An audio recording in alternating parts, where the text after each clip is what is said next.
Je vous propose un thème qui n'est pas nouveau, c'est juste ce que nous avons fait cette semaine, inébranlable en Christ. Nous sommes inébranlables en Jésus-Christ.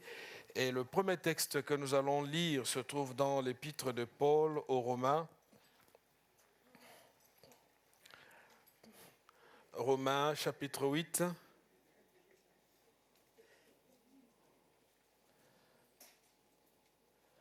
Au verset 1er, l'apôtre dit « Il n'y a donc maintenant aucune condamnation pour ceux qui sont en Jésus-Christ. » J'aime bien la façon dont il introduit ce chapitre 8 en disant « Il n'y a donc plus ». Donc, on ne peut plus condamner, on ne peut plus accuser, on ne peut plus condamner toute femme, tout homme, toute personne qui est en Jésus-Christ. Et au verset 28, il dit « Nous savons du reste que toute chose concourt au bien de ceux qui aiment Dieu, de ceux qui sont appelés selon son dessein, car ceux qu'il a connus d'avance, il les a aussi prédestinés à être semblables à l'image de son Fils, afin que son Fils soit le premier-né de beaucoup de frères.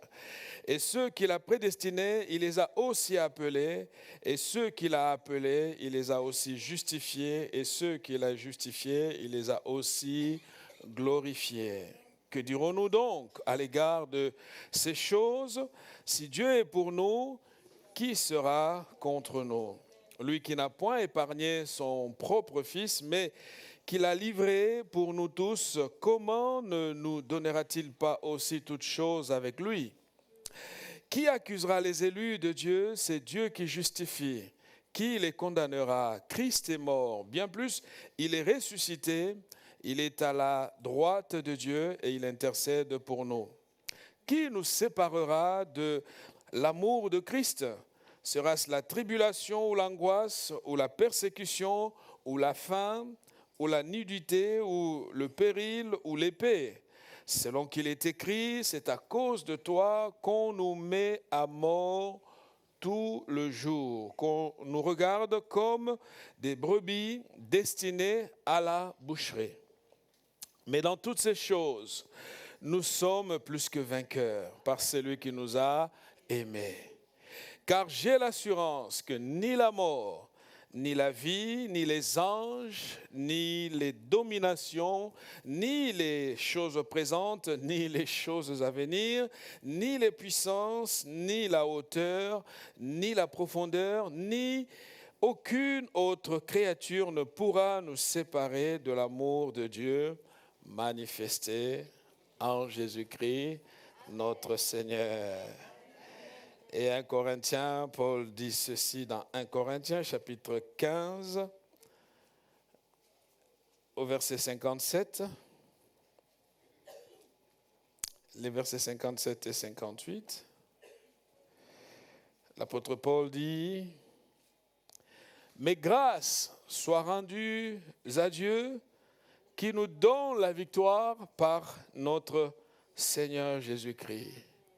Ainsi, mes frères bien-aimés, soyez fermes, inébranlables, travaillant de mieux en mieux à l'œuvre du Seigneur, sachant que votre travail ne sera pas vain dans le Seigneur. » Inébranlable en Christ. C'est important de rappeler ce statut que nous avons. Nous sommes inébranlables. Alors quelqu'un qui m'entend proclamer cela se dira, mais si nous étions inébranlables, pourquoi nous arrive-t-il d'être malades? Pourquoi il nous arrive-t-il de passer par des épreuves? Qu'est-ce que Dieu fait pour justement préserver les droits qui sont les nôtres? Nous subissons les mêmes situations que les gens qui ne connaissent pas Dieu. À vrai dire, il n'y a pas de différence entre nous et les païens, ceux qui ne connaissent pas Dieu. Et donc nous sommes tous pareils. Non, nous ne sommes pas pareils. Nous n'avons pas la même espérance. Nous n'allons pas dans la même direction. Certes, nous connaîtrons tous la mort, Mais nous, la mort n'est pas la mort, justement. Pour nous, la mort, c'est le passage de cette vie éphémère à la vie glorieuse, à la vie éternelle. Et donc, c'est par ces paroles que les apôtres, à chaque fois qu'ils étaient face aux difficultés, aux oppositions, trouvaient la force de proclamer la foi qui fait notre fondement en Jésus-Christ. En d'autres termes, nous n'avons pas le droit de nous laisser abattre. C'est ce que ça veut dire. Nous n'avons pas le droit de nous laisser abattre parce que nous avons un sauveur, nous avons un Seigneur et nous ne sommes pas comme les gens de ce monde. Oui, malades nous le sommes parfois, des difficultés nous les traversons, nous les connaissons, mais nous avons ce que le monde n'a pas. Nous avons Jésus-Christ. Nous avons Jésus-Christ. C'est lui notre force, c'est lui le fondement sur lequel nous nous reposons. Un jour, Balaam a été appelé par Balak pour venir maudire Israël. Et Balak, le roi, a payé les services de ce prophète qu'on appelle dans la Bible, dans Nombre, il s'appelait Balaam. Il lui a donné tout ce qu'il fallait pour que celui-ci maudisse Israël. Et quand Balaam est arrivé et qu'il s'est mis en prière, avant d'arriver déjà, il a eu pas mal de messages pour qu'il ne fasse pas ce qu'il allait faire, mais il a quand même osé. En arrivant, pour répondre à la demande du roi, il entre en prière et de là, il va voir que Israël est intouchable. Ni par les sorts sataniques mauvaises, ni par les puissances du mal, on ne peut pas porter la main sur celui que Dieu a déjà béni. Ma sœur, mon frère, j'aimerais t'inviter à fonder ta foi en Dieu. Il a tout essayé, il a tout tenté. Et à chaque fois qu'il le faisait, Dieu l'obligeait à bénir au lieu de maudire. J'aimerais te dire, même si quelque part, je ne sais à quel endroit, ils font des complots pour détruire ta vie, sache que Dieu les contraindra à prononcer la bénédiction à la place de la malédiction. Parce que voyez-vous, on ne peut pas maudire celui que Dieu a déjà béni. Et toi et moi, nous sommes bénis en Jésus-Christ. C'est ça notre fondement. N'ayons pas peur de ce qui se passe et ne vivons pas dans une forme de psychose parce que quelqu'un n'est pas content, parce que quelqu'un dit qu'il fera ceci. Non, nous sommes inébranlables en Jésus-Christ. Le monde va passer, mais toi et moi, nous ne passerons pas, à condition que nous tenions ferme. C'est pour ça que l'apôtre Paul dit aux Corinthiens en disant, tenez ferme. Ne lâchez pas la main de Dieu. Tenez ferme. Ne compromettez pas votre espérance. Tenez ferme. Ne vous laissez pas abattre. Lui-même, Paul ne prêche pas ce qu'il ne vit pas. Il le vit et il va le dire dans 2 Corinthiens chapitre 4. Nous connaissons ce texte. 2 Corinthiens chapitre 4, verset 1er. Il dit, ainsi donc, puisque par la bonté de Dieu, nous avons ce ministère, nous ne perdons pas courage.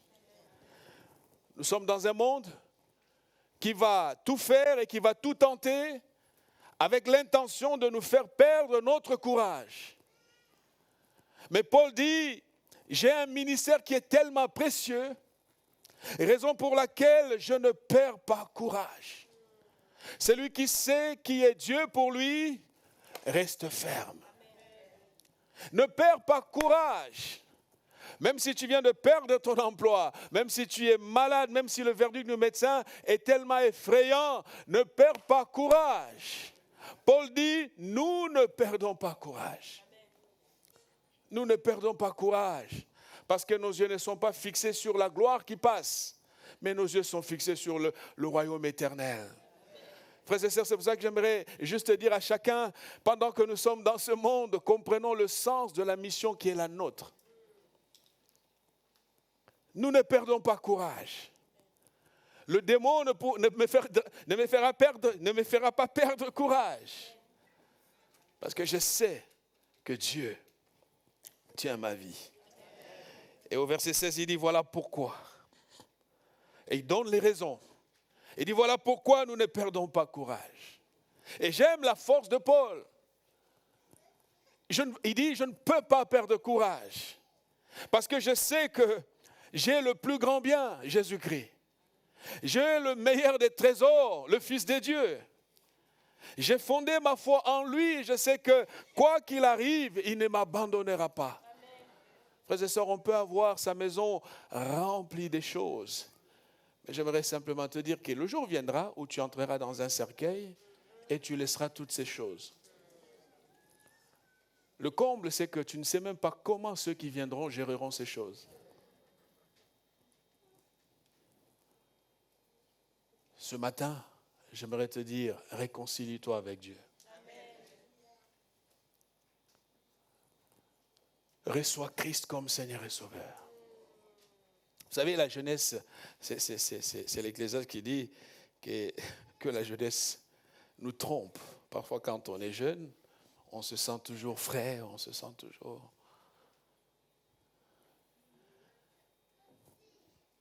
Et puis, on peut dormir et ne pas se réveiller. On peut être dans une voiture et ne plus en descendre vivant. Quelle garantie tu as que tu continueras à vivre l'année prochaine? Ouvre ton cœur. Comprends les enjeux. Paul dit, nous ne perdons pas courage. Et même si notre être extérieur se détruit, notre être intérieur se renouvelle. Et vous savez, lorsque vous êtes dans la présence de Dieu, il renouvelle votre être intérieur. Vous sentez la fraîcheur de l'esprit. Vous sentez la connexion avec Dieu. Vous sentez la paix de Dieu. Vous sentez qu'en fait le péché s'éloigne progressivement quand vous montez spirituellement.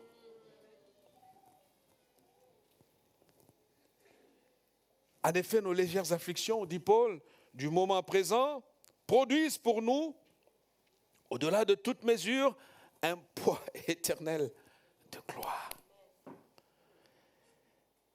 Ainsi, nous ne regardons pas à ce qui est visible. Nous ne regardons pas à ce qui est visible. Même s'il y a des rides qui arrivent avec l'âge, je les reçois. Je ne vais pas faire du lifting pour juste cacher des... Non, je les accepte. Nous ne regardons pas à ce qui est visible, mais nos yeux sont sur ce qui est invisible. Vous savez, au fait, de quoi on parle? Nous sommes témoins qu'il existe un autre monde. Il existe un autre royaume. Être chrétien, c'est cette conscience que tout ne s'arrête pas sur la terre. C'est qu'il y a un autre roi, plus grand que César. Il y a un autre roi, plus grand que les rois de ce monde. Il y a un autre royaume, beaucoup plus fort que le royaume de France.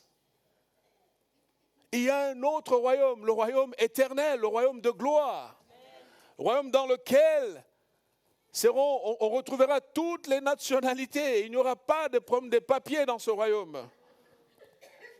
Royaume qui rassemblera les gens de partout. Royaume qui ne pratique pas l'exclusion. Royaume qui n'a pas besoin de voter des lois contre. Bon.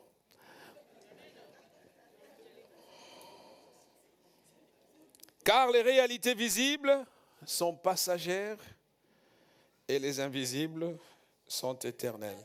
Deux choses sur lesquelles je vais m'appuyer, puis nous allons rentrer à la maison. La première chose, c'est notre position en Christ. C'est important de réaliser notre position en Christ.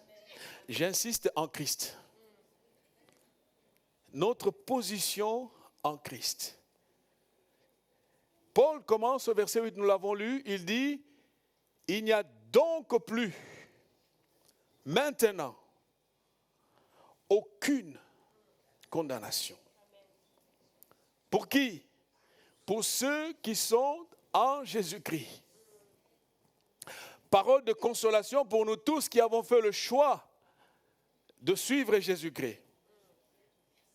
Nous tous qui avons qui l'avons reçu comme Seigneur et Sauveur, qui acceptons la honte de porter ce témoignage, nous sommes les plus heureux.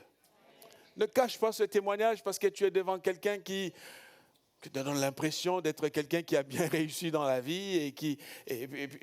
c'est pas, il y en a qui cachent leur Bible. Ils ne veulent plus se présenter comme chrétiens parce qu'ils ont honte.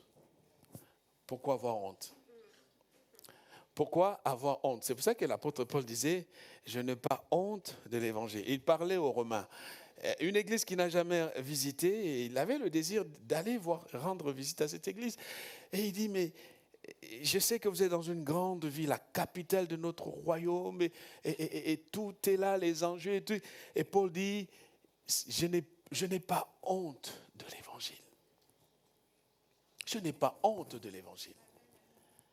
On ne peut pas avoir honte de la solution. On ne peut pas avoir honte du remède. Le remède contre le mal, contre le péché, contre la mort, on ne peut pas avoir honte de ce qui sauve. Avoir honte d'un remède, c'est être criminel. Paul dit, je n'ai pas honte de l'évangile. Pourquoi? Il l'explique. Il dit, parce que l'évangile est la puissance de Dieu pour le salut de quiconque croit. Ce matin, tu es arrivé dans l'église. Et peut-être que tu entres dans l'église comme tu as toujours eu l'habitude, mais au fond, dans ton cœur, Jésus n'est pas le roi. Jésus n'a pas sa place. Tu viens juste parce qu'on t'a invité. Tu viens essayer comme tu essayes chez le médecin lambda. Sache que Jésus n'est pas comme tous les autres. Paul dit, il n'y a plus de condamnation. Parole de consolation, je disais, parce que plus personne ne peut me rappeler mon péché, ce que j'étais. Le problème des gens, c'est qu'ils aiment toujours rappeler ce que Dieu a déjà pardonné. Non, il n'y a plus de condamnation. Il n'y en a plus. Pour celui qui est en Christ. Pourquoi? Parce que notre position est le fruit de l'amour de Dieu. Dieu nous a donné cette position. Dieu nous a reconnu cette position parce qu'il nous aime. Un amour qui anéantit toute forme et tous les chefs d'accusation. Voilà pourquoi il est important que tu regardes ta sœur, ton frère, avec un regard d'amour et de respect. Plutôt qu'avec ce regard condescendant, il est toujours comme ça. Avec elle, il n'y a plus rien à espérer. Depuis que je prie pour qu'il arrête de fumer cette herbe-là, il n'arrête pas. Il est. Non.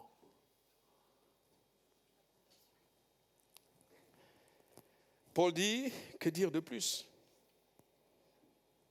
Si Dieu est pour nous. En d'autres termes, Paul est en train de dire, il n'y a plus match. Dieu a déjà pris sa décision. C'est une conviction solide que personne ne peut anéantir.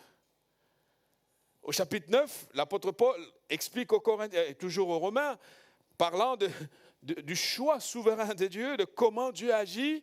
Il va leur dire au verset 11, chapitre 9, verset 11 à 14, il dit « Car, quoique les enfants ne fussent pas encore nés, et n'eussent fait ni bien ni mal, afin que le dessein de l'élection de Dieu subsistât, sans dépendre des œuvres et par la seule volonté de celui qui appelle, il fut dit à Rebecca, l'aîné sera assujetti au plus jeune. Selon qu'il est écrit, j'ai aimé Jacob et j'ai haï Ésaü. Que dirons-nous donc? Y a-t-il en Dieu de l'injustice? Loin de là. Car il dit à Moïse, je ferai miséricorde à qui je fais miséricorde. Et j'aurai compassion de qui j'aurai compassion. En d'autres termes, Paul est en train de dire, nous qui avons été appelés, élus, choisi en Christ, ce choix, nous l'avons confirmé par notre réponse, bien évidemment. Nous qui sommes en Christ, nous sommes validés par Dieu. Alors ça peut ne pas déplaire, ça peut ne pas plaire à quelqu'un qui aurait aimé que ça se fasse d'une certaine façon. Frères et sœurs, Dieu ne prend pas des conseils auprès de toi pour faire ce qu'il va faire. Dieu ne consulte pas un homme pour lui demander son avis. En fait, je vais sauver Jacqueline. Qu'est-ce que tu en penses? Dieu ne vient pas te demander ton avis. Et l'apôtre Paul expliquait, Dieu a fait miséricorde. Je parle de la position. Parfois, il y a des moments où quand nous nous regardons nous-mêmes, nous disons, Seigneur, mais pourquoi moi? Pourquoi tu m'as sauvé moi? Alors que tu as quelqu'un qui prie, d'autres qui ne prient pas. Il y en a qui sont très sérieux, gentils, mais à qui on parle de Dieu, ça ne passe pas. Ça vous est déjà arrivé, hein? Aimer les gens, il les aime. Et du coup, tu es devant un dilemme. Tu te dis, est-ce qu'il sera sauvé ou ne sera pas? En fait, être sauvé, ce n'est pas parce que j'ai fait des bonnes choses. Amen. Que personne ne te trompe. Être sauvé, ce n'est pas parce que je suis gentil. Être sauvé, ce n'est pas parce que je prie beaucoup. Être sauvé, c'est de comprendre que tu es obligé de passer par Jésus. Même si ta propre éducation, ta philosophie, ton cartésianisme te raconte n'importe quoi et des mensonges, être sauvé, c'est passer par Jésus. De le recevoir comme Seigneur et Sauveur. Parce qu'il faut que tu comprennes que Dieu ne sauve pas les justes. Dieu sauve les gens qui sont pécheurs. Amen. Sinon, tu n'auras pas ce statut. C'est un statut qu'on n'obtient pas, un statut qui nous est donné. Tu peux regarder les choses, les règles. Il y a ça. Tu peux faire tout ce que tu veux. Tu n'auras pas ces statuts, tu n'auras pas cette position. Cette position est donnée à l'homme et à la femme qui croient, qui se dit, Seigneur Jésus, j'ai essayé partout, je n'ai pas trouvé. Je sais que quelque part dans mon cœur, je me dis peut-être que tu n'as pas existé. Selon qu'on me dit, selon les cours de philosophie que j'ai fait, on me dit, la religion, si. Mais Seigneur, je viens. Seigneur, je viens. Si tu ne le fais pas, tu passes ton temps. L'église peut être un lieu, juste un endroit où tu viens un dimanche pour te sentir bien. Il y a la louange.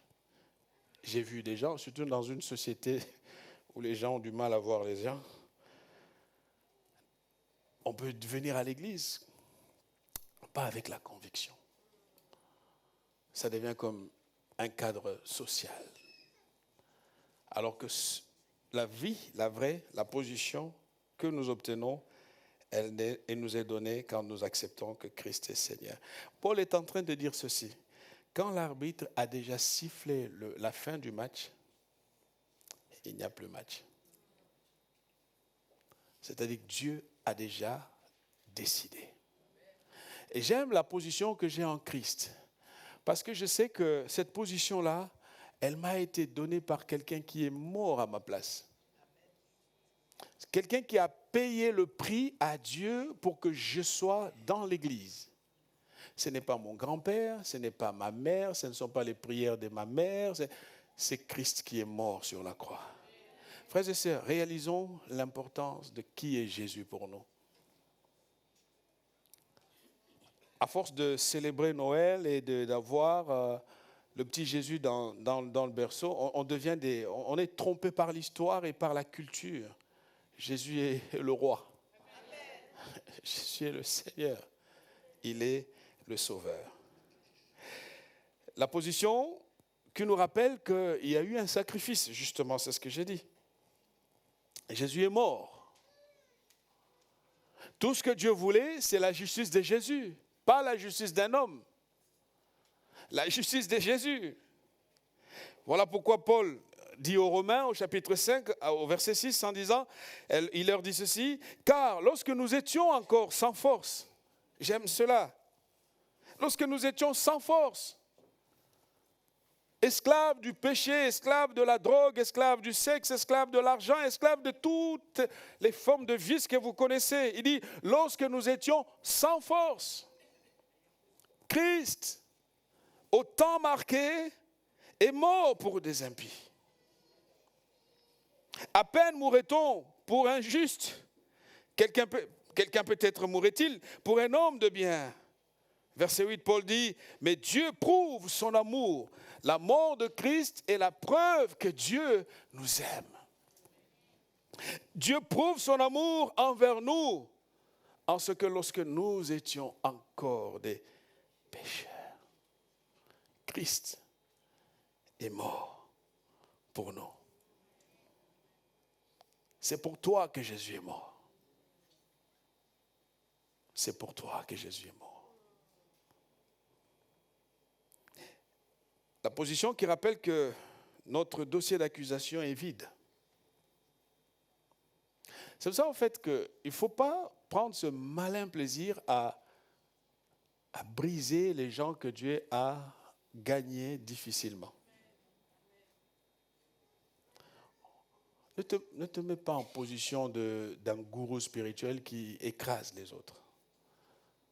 Tu es trop saint. Les TT, on les appelle quoi? Les TTS, c'est ça? Très, très, très saints, je ne sais pas. Si on fouille bien dans ta vie, on trouvera des choses et tu vas voir qu'au fait, on est pareil. Soyons humbles. Ésaïe dit, chapitre 54, verset 15 par 2 à 17, vous savez, quand tu sais que le dossier est vide, tu relèves la tête et tu marches avec assurance. Le prophète dit, si l'on forme des complots, c'est Dieu qui parle, si l'on forme des complots, cela ne vient pas de moi. Quiconque se liguera contre toi tombera sous ton pouvoir. Voici, j'ai créé l'ouvrier qui souffle le charbon au feu et qui fabrique une arme par son travail. Mais j'ai créé aussi le destructeur pour la briser. Verset 17, toute arme forgée contre toi sera sans effet. Et la suite, il dit, toute langue. Tu vois, toi qui entends cette voix qui te parle, au fait, ton salut, non, dis à cette langue, Jésus a payé pour moi. Toute langue qui s'élèvera en justice contre toi, tu la condamneras. Il y a des moments quand tu es en prière comme ça, l'ennemi te rappelle ta vie passée. Mais c'est la vie passée, justement. Je suis en Christ. Ne sois pas piégé par cette culpabilité satanique, démoniaque. Sois libre dans la tête. Christ a payé déjà le prix de ton rachat. N'accepte plus cette condamnation. Jésus a déjà payé pour toi. Et la Bible dit, et tu la condamneras. Frère, moi, j'aime condamner quand l'ennemi arrive et me dit, non, je dis, arrête-moi ça. Moi, je suis en Jésus-Christ. Je connais ma position. Je sais qui je suis. Je sais qui je suis, je sais qui j'ai reçu, je sais ce qu'il a fait pour moi. Ce n'est pas par ma justice que je suis sauvé, mais c'est par sa justice. Parce que sa justice est suffisante. Elle correspond aux attentes de Dieu. Deuxième chose, c'est de comprendre nos privilèges. On a des privilèges et c'est très important, chose que beaucoup de gens ne comprennent pas. Non seulement nous avons une position, mais nous avons des privilèges. Le premier privilège, c'est que nous avons la paix. Ah, la paix avec Dieu. C'est pour cela que celui qui connaît son Dieu avance tranquillement. La paix de Dieu. C'est Paul qui disait aux Éphésiens, au chapitre 1, verset 1 à 5, il dit, et j'aime cela, il dit, béni soit Dieu. verset 3, pardon, à 5. Le Père de notre Seigneur Jésus-Christ, qui a fait quoi? Qui nous a... je vous avais dit de prendre vos Bibles, vous ne voulez pas. Qui nous a bénis de toutes sortes de bénédictions spirituelles dans les lieux. Et tu es déjà béni. Ah non, je vais faire 4 prières pour que le prophète me bénisse. Des mensonges. Des mensonges. Heureusement, vous êtes ici. Nous, on n'est pas comme ça. On n'est pas bizarres comme des bizarroïdes qu'on voit hier. Oh, il faut que tu donnes l'offrande telle. Mais c'est faux. Répète après moi, je suis béni. Ah. Si tu ne veux pas croire, ça c'est ton problème. Hey, tu parles avec un homme béni. Je suis béni. Même si je n'ai pas de voiture, mais je suis béni. Hein? Je suis béni. Si tu marches avec moi, ta vie va changer. Parce que je suis de toutes sortes de bénédictions. Toutes sortes. Hein? Il faut lire votre Bible. C'est écrit de toutes sortes de bénédictions spirituelles. Est-ce que la santé est une bénédiction spirituelle? Ah. Le mariage est une bénédiction spirituelle? Quoi d'autre? Les enfants sont une bénédiction? Tu vois, en fait, tu cherches des bénédictions alors que Dieu t'a déjà béni. Notre problème, c'est, on m'a raconté l'histoire de... Vous savez, ce qui se passe en Afrique, c'est intéressant. Il y a une vieille femme qui venait des champs et elle faisait le autostop pour que quelqu'un qui était en voiture le porte, l'aide à arriver un peu plus rapidement là où elle allait. Alors le chauffeur s'arrête et prend cette femme, donc elle est montée à l'arrière de son fourgonnette, sa fourgonnette, pardon. Et la dame avait un colis qu'elle portait quand elle marchait à pied. Montée dans la fourgonnette, vous avez compris là où elle avait toujours son colis sur la tête.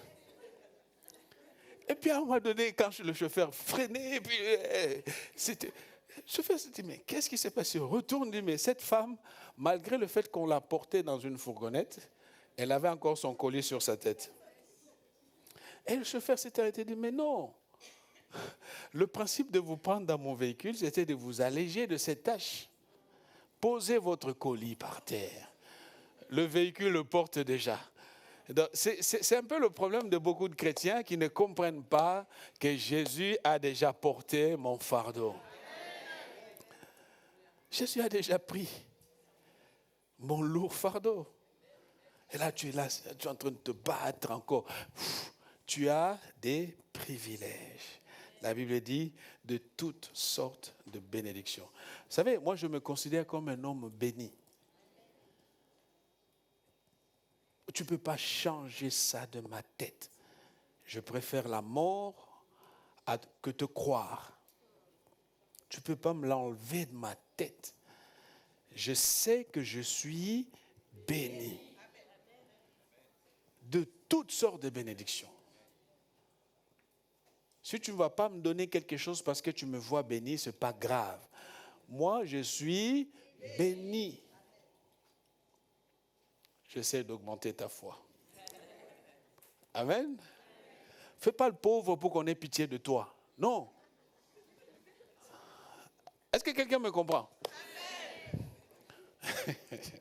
Non, il y a des gens qui aiment ça. Il va faire... Non, je suis béni. Que tu le veuilles ou pas, je suis béni. C'est pour moi, c'est la Bible qui le dit. De toutes sortes de... Donc, quand tu es à mes côtés, attention, tu es aux côtés d'un homme. Je croyais que quelqu'un allait... Il faut aussi réagir. Donc, je dis ça pour que on comprenne bien qu'en fait, ce n'est pas parce que tu prends une posture de quelqu'un dont on doit avoir pitié que tu vas... Non, comporte-toi comme un enfant de Dieu. Tu vas attirer ce qui est bien. Mais si tu fais semblant, ne fais pas trop... non, marche avec assurance. Premier privilège, la paix. Et Paul dit, étant donc justifiés par la foi, nous avons la paix avec Dieu. Vous savez, moi je suis en paix avec Dieu. Hein. Nous avons la paix avec Dieu. Toi, tu cherches la paix avec tout le monde, même avec cet homme-là dont Dieu te dit arrête d'être avec lui, parce que tu cherches la paix avec lui, mais tu n'es pas en paix avec Dieu.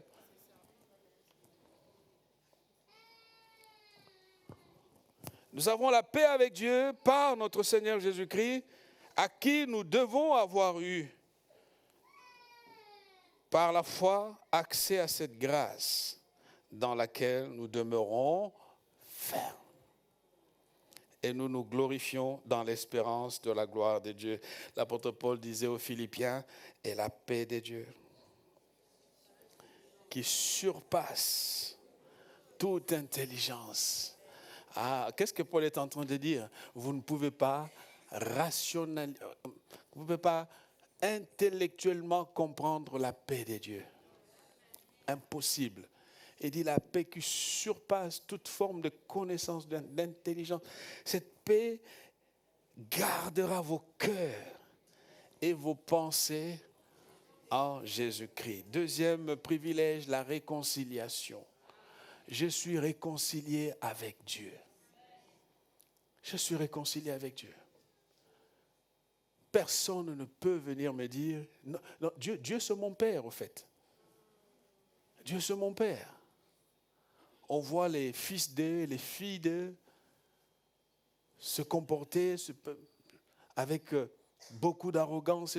Et Dieu c'est mon Père. Tu es la fille de Dieu. Tu es le fils de Dieu. Pour toi, Jésus est mort sur la croix. Comprends les privilèges qui t'appartiennent. Romains 8, verset 15. Et vous n'avez point reçu un esprit de servitude pour être encore dans la crainte. Mais vous avez reçu un esprit d'adoption par lequel nous crions Abba, Père. Dieu est mon Père. Même si je n'ai pas connu mon Père biologique, mais Dieu est mon Père. L'Esprit lui-même rend témoignage à notre esprit que nous sommes enfants de Dieu. Même le Saint-Esprit te parle que tu es enfant de Dieu. Ça, c'est un privilège. Tu es réconcilié avec Dieu. Troisièmement, les bénédictions matérielles. Je suis en train de chasser un esprit en prêchant bien sûr, hein, un esprit de limitation qu'il y a dans ta tête.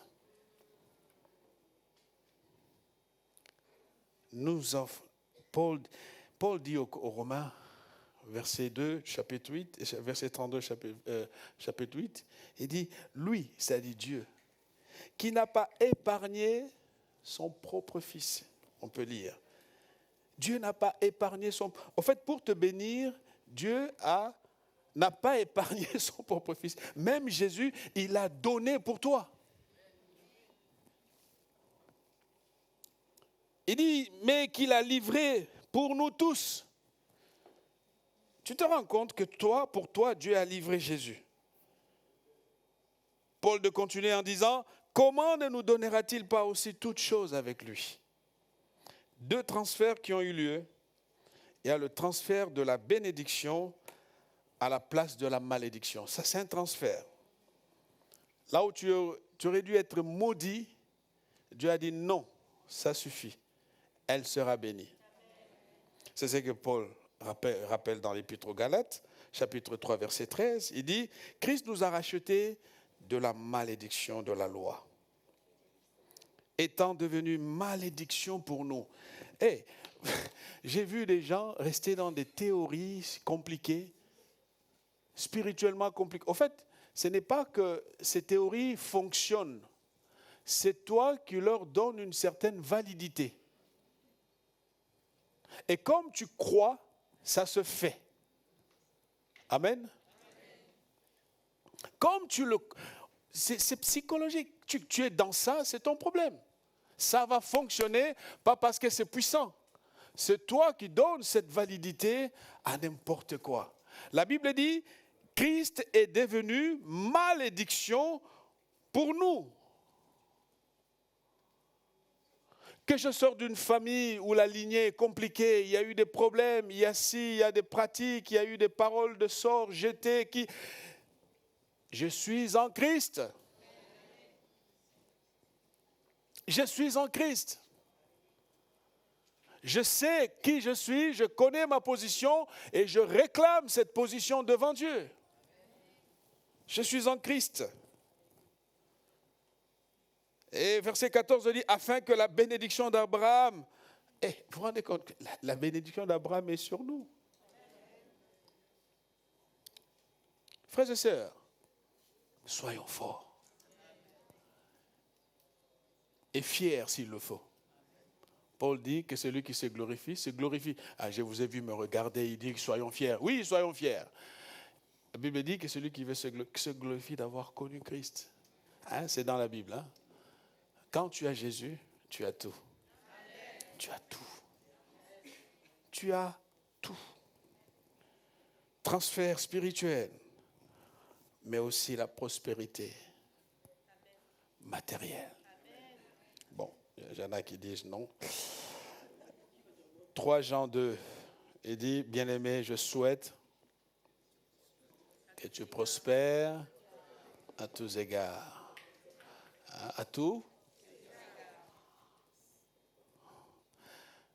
À tous égards. Quand tu es à l'école, Dieu te donne de prospérer. Au travail, Dieu te donne de prospérer. Quand tu perds un travail, Dieu te donne un nouveau travail comme il a fait avec Nathalie. Parce que le Dieu de Nathalie est le Dieu de la prospérité. Ce n'est pas la prospérité que prêchent les gens qui racontent tout et n'importe quoi, mais je parle de la vraie prospérité qui est l'action de Dieu lui-même dans notre vie. Et je termine par là. Nous avons le dernier privilège, l'assurance. L'assurance. Je peux mettre l'assurance du salut, mais je ne vais pas faire des polémiques. Mais nous avons l'assurance. Il y a une chose qui est sûre. Nous vivons pour ne pas rater ces jours-là. Le jour où tu comprendras qu'au fait, Dieu ne vit pas que pour te bénir, tu seras libre. Tu vaux plus que la bénédiction. Tu vaux plus que la bénédiction. Paul dit, c'est là qu'il chute, il termine cet épître formidable, c'est ce chapitre formidable, il dit, car j'ai l'assurance. Il dit, j'ai l'assurance que ni la mort, ni la vie, ni les anges, en d'autres termes, même si la nuit, je voyais un ange, et surtout dans une société où on est avide des visions et des prophéties, ni les anges, ni les dominations, même si les royaumes de ce monde votent des choses, des lois et des principes pour nous, j'ai l'assurance. Parce que je sais où je me tiens. Je sais qui j'ai reçu. Je sais ce que Dieu a payé pour moi. Et je sais pourquoi je suis dans ce monde. Il dit, car j'ai l'assurance, ni les choses présentes. Ma sœur, mon frère, depuis que Dieu t'a béni, tu lui as tourné le dos. Les choses présentes t'ont écarté du chemin de la vérité.